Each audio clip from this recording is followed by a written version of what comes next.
Praise the Lord my dear செல்ல குட்டீஸ். இன்னைக்கு நம்ம யார் கதையை திரும்ப பார்க்க போகிறோம்? ஆப்ரஹாம் கதையை பார்க்க போகிறோம். ஆப்ரஹாமோட ஒய்ஃப் பேர் என்னென்னா சாராய். இன்றைக்கி இந்த கதையில் நம்ம என்ன பார்க்குறோம் அப்படின்னா, ஏசப்பா ஆப்ரஹாம்கிட்ட பேசுகிறாங்க. ஏசப்பானா கர்த்தர் அப்படின்னு ஓல்ட் டெஸ்டமெண்ட்டில் சொல்லுவோம், சரியா? கர்த்தர் ஆப்ரஹாம்கிட்ட பேசும்போது சொல்கிறாங்க, நீ இப்போ கானானுக்கு கிளம்பிப்போ, நீ உன்னோட ரிலேஷன்ஸு, உங்கள் அப்பா, உன் வீடு எல்லாத்தையும் இங்கே விட்டுட்டு நீ கானாவுக்கு போ அப்படின்னு ஏசப்பா சொல்கிறாங்க. ஏசப்பா சொன்னதை கேட்டுட்டு ஆப்ரஹாம் என்ன பண்ணுறாங்கன்னா கானாக்கு கிளம்புறாங்க. ஆப்ரஹாம் யாரெல்லாம் கூட்டிகிட்டு கானாக்கு போகிறாங்கன்னா, அவங்க ஒய்ஃபு சாராவையும் அவங்களோட பிரதரோட சன் லோத்தையும் கூட்டிகிட்டு போகிறாங்க. சகோதரனுடைய குமாரன் லோத்தையும் கூட்டிகிட்டு அவங்க என்ன பண்ணுறாங்க, கானாக்கு கிளம்புறாங்க. ஆப்ரஹாமோட இருந்த எல்லா பொருளையும் எடுத்துகிட்டு ஆப்ரஹாம் என்ன பண்ணுறாங்க, கானாக்கு கிளம்புறாங்க. ஆப்ரஹாம் கானாக்கு கிளம்பும்போது அவங்க எங்கே இருந்தாங்கன்னா ஆரானில் இருக்காங்க. ஆரான்லேருந்து ஆப்ரஹாம் கிளம்பும்போது அவங்களுக்கு வயசு என்னாச்சுன்னா 75 வயசு.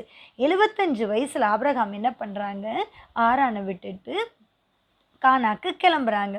அப்புறம் என்ன செய்கிறாங்க, கானாக்கு ரீச் ஆயிடுறாங்க. கானாக்கு ரீச் ஆனோன்னே இப்போ வீடு கட்டி இருக்கணும் தானே, அவங்க என்ன பண்ணுறாங்க, சுற்றியும் நடக்கிறாங்க. அப்படி நடக்கும்போது அவங்க எங்கே வராங்கன்னா சீகேம் அப்படின்ற இடத்துக்கு வராங்க. அந்த சீகேமுக்கு பக்கத்தில் ஸ்டே பண்ணுற மாதிரி சமமாக இருக்க பூமி என்னென்னா மோரே அப்படின்னு சொல்கிறாங்க. அந்த மோரே பூமியில் என்ன பண்ணுறாங்க அப்படின்னா ஆப்ரஹாம் தங்குறாங்க.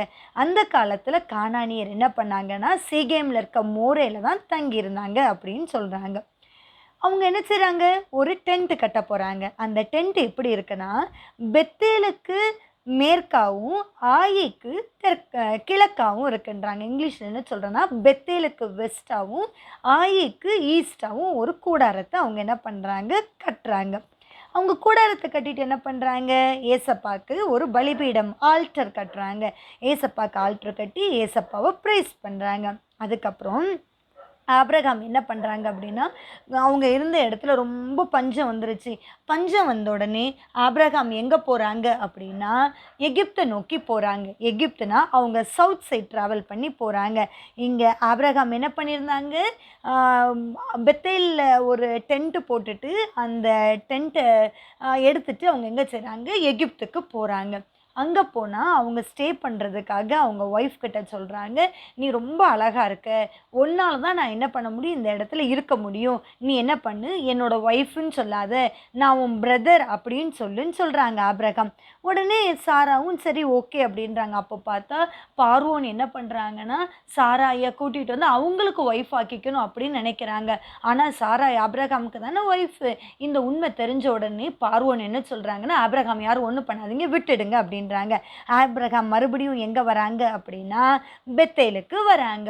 அவங்க பெத்தேலுக்கு அவங்க போட்ட டென்ட்டில் என்ன பண்ணுறாங்க, இருக்காங்க. அவங்க பெத்தேலுக்கு வந்ததுக்கப்புறம் என்ன ஆகுது அப்படின்னா, அவங்களோட ஆப்ரஹாமோட மந்தை பீப்புளுக்கும் லோத்தோட மந்தை பீப்புளுக்கும் நடுவில் ஒரு ஆர்கியூமெண்ட் வருது. அவங்க 2 பேர் என்ன பண்ணுறாங்க, சண்டை போட ஆரம்பிச்சிட்டாங்க.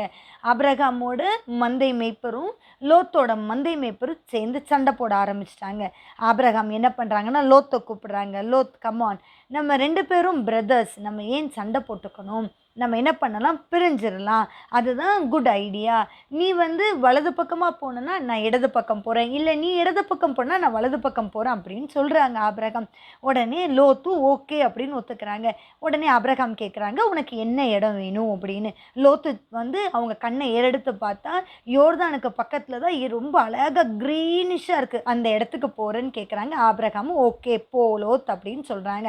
லோத் என்ன பண்ணுறாங்க, ஆப்ரஹாம் அனுப்பிடுறாங்க. லோத்து ஆப்ரஹாமை விட்டு பிரிஞ்சதுக்கப்புறம் ஏசப்பா என்ன பண்ணுறாங்கன்னா ஆப்ரஹாம்கிட்ட பேச வராங்க. கடவுள் ஆப்ரஹாம்கிட்ட பேச வராரு. அப்போ என்ன பண்ணுறாங்கன்னா ஒரு உடன்படிக்கையை ஏற்படுத்துகிறாங்க. ஏசப்பா சொல்கிறாங்க, கடவுள் சொல்கிறாங்க, நீ பாரு, இந்த 4 டைரக்ஷனையும் பாரு, உன்னோட ஈஸ்ட்டு வெஸ்ட்டு சவுத்து நார்த்து 4 டைரக்ஷனையும் பாரு, இந்த 4 டைரக்ஷனும் உனக்கு எங்கே வேணுமோ நீ எல்லா இடமும் போ, நீ எங்கெல்லாம் போறியோ அதெல்லாமே உனக்கு நான் சுதந்திரிக்க நீ எடுத்துக்கிறதுக்கு தரப்போகிறேன் அப்படின்னு ஏசப்பா சொல்கிறாங்க. இந்த பூமியில் இருக்க மண் தூளை என்ன முடியும்னா உன் சந்ததியும் என்ன முடியும் அப்படின்னு ஏசப்பா சொல்கிறாங்க. ஏசப்பா சொன்னோன்னு ஆபிரகாம் என்ன பண்ணுறாங்கன்னா எழுந்து மம்ரே அப்படின்னு ஒரு இடத்துக்கு போகிறாங்க. அந்த மம்ரேயில் போய் தங்கி ஏசப்பாக்கு பலிபீடம் கட்டுறாங்க. ஏசப்பாக்கு பலிபீடம் கட்டி ஏசப்பாவை என்ன பண்ணுறாங்க, தொழுது கொள்கிறாங்க. மறுபடியும் என்ன பண்ணுறாங்க, ஏசப்பா வந்து ஆபிரகாமோட பேச வராங்க.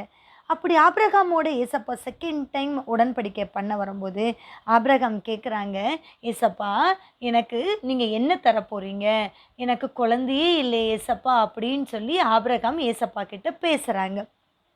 ஏசப்பா சொல்கிறாங்க, ஆபிரகாம் நான் உனக்கு இப்போ என்ன பண்ண போகிறேன் அப்படின்னா ஒரு ஹின்ஸு தரப்போகிறேன். இது எல்லாமே நீ என்ன பண்ணணும், இப்போ எடுத்துகிட்டு வரணும் அப்படின்றாங்க.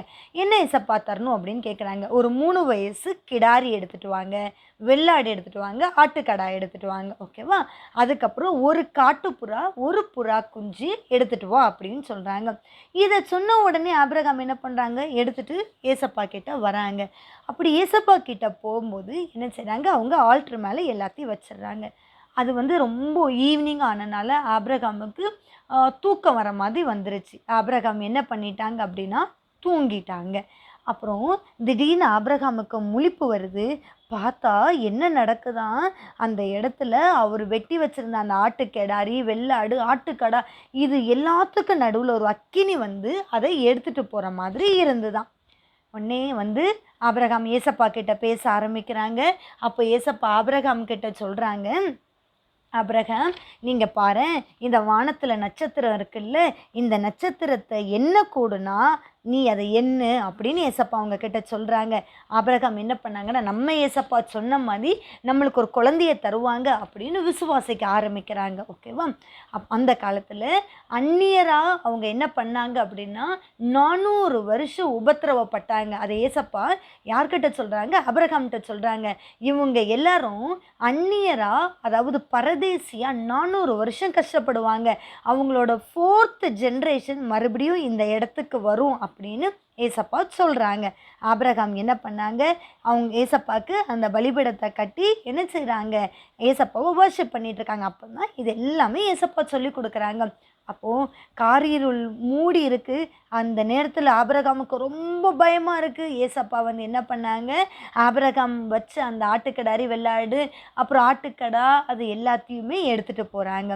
அப்போ ஏசப்பா என்ன சொல்கிறாங்கன்னா, எம்மோரியரோட அக்கிரமம் இன்னும் நிறைவாகலை, நான் உனக்கு என்ன தரப்போகிறேன் அப்படின்னா எகிப்தோட நதி துவங்கி ஐபிராத்து நதி அப்படின்னு சொல்கிற பெரிய நதி மட்டும், கேனியர், கெனிசியர், கத்மோனியர், ஏத்தியர், பெரிசியர், ரெப்பாயிமர், எமோரியர், கானானியர், கிர்காசியர், எபூசியர் என்பவர்கள் இருக்கிற தேசத்தை உனக்கு நான் தரப்போகிறேன் அப்படின்னு ஏசப்பா சொல்கிறாங்க. நீ என்ன பண்ண போகிற, அந்த இடத்துல நீங்கள் இருக்க போகிறீங்க, இவ்வளோ பெரிய இடமும் உனக்கு தான் அப்படின்னு ஏசப்பா கொடுத்து என்ன பண்ணுறாங்க, பிளஸ் பண்ணுறாங்க. குட்டீஸ், கதை பிடிச்சிருந்ததா? திருப்பி திருப்பி இந்த கதையை பாருங்கள். ஏசப்பா நிறைய சொல்லியிருக்காங்க. நம்ம இந்த கதையிலேருந்து நம்ம என்ன தெரிஞ்சுக்கணும் அப்படின்னு பார்த்தீங்க அப்படின்னா, நம்மளோட இதிலிருந்து டிவோஷன்லேருந்து நம்ம தெரிஞ்சுக்க வேண்டியது, ஆபிரகாம் மாதிரி நம்மளும் என்ன பண்ணணும், விசுவாசியாக இருக்கணும். நம்ம வந்து ஏசப்பா என்ன சொன்னாலும் அப்படியே பிளைண்டாக நம்பணும் அப்படின்னு சொல்கிறாங்க. இதெல்லாம் வாங்கிக்கிறதுக்கு நம்ம என்ன பண்ணணும் அப்படின்னா, நம்ம ஹார்ட் ஒர்க் பண்ணணும் அப்படின்னு ஏசப்பா சொல்கிறாங்க, ஓகேவா. மற்றவங்கள நேசிக்கணும் அப்படின்னு சொல்கிறாங்க, நம்பணும் அப்படின்னு சொல்கிறாங்க. இதை தான் குட்டீஸ் நம்மளுக்கு ஏசப்பா சொல்லித்தராங்க. இதெல்லாம் ஃபாலோ பண்ணுவீங்களா? ஓகே குட்டீஸ், பாய். நாளைக்கு இன்னொரு கதையோட அக்கா உங்களை மீட் பண்ணுறேன். பாய்.